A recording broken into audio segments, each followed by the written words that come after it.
मित्रांनो, महाराष्ट्र शासनाने पशुसंवर्धन व्यवसायाला कृषी समकक्ष दर्जा देत मोठा निर्णय घेतला आहे. हा निर्णय मंत्रिमंडळ मान्यतेनंतर 11 फेब्रुवारी 2026 रोजी जारी करण्यात आला आहे. या निर्णयामुळे किसान क्रेडिट कार्ड धारक पशुपालकांना राष्ट्रीयकृत, खाजगी, ग्रामीण तसेच राज्य व जिल्हा सहकारी बँकांकडून घेतलेल्या अल्पमुदतीच्या खेळत्या भांडवलाच्या कर्जावर 4% व्याजदर सवलत मिळणार आहे. पात्रता अटी अशा: लाभार्थ्याने इतर कोणत्याही केंद्र किंवा राज्य शासनाच्या अनुदान योजनेचा लाभ घेतलेला नसावा. पशुपालन प्रकल्पातील सर्व पशुधनाची नोंदणी भारत पशुधन अर्थात NDLM पोर्टलवर अनिवार्य आहे.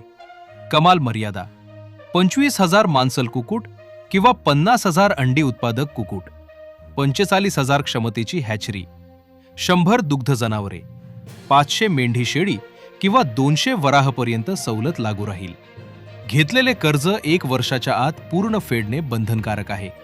या योजनेची अंमलबजावणी जिल्हा स्तरावर पशुसंवर्धन विभाग समन्वयाने करणार असून व्याज परताव्यासाठी निधी सहकार विभागामार्फत उपलब्ध केला जाणार आहे. अशाच माहितीसाठी लाईक, शेअर आणि सबस्क्राईब करा. धन्यवाद.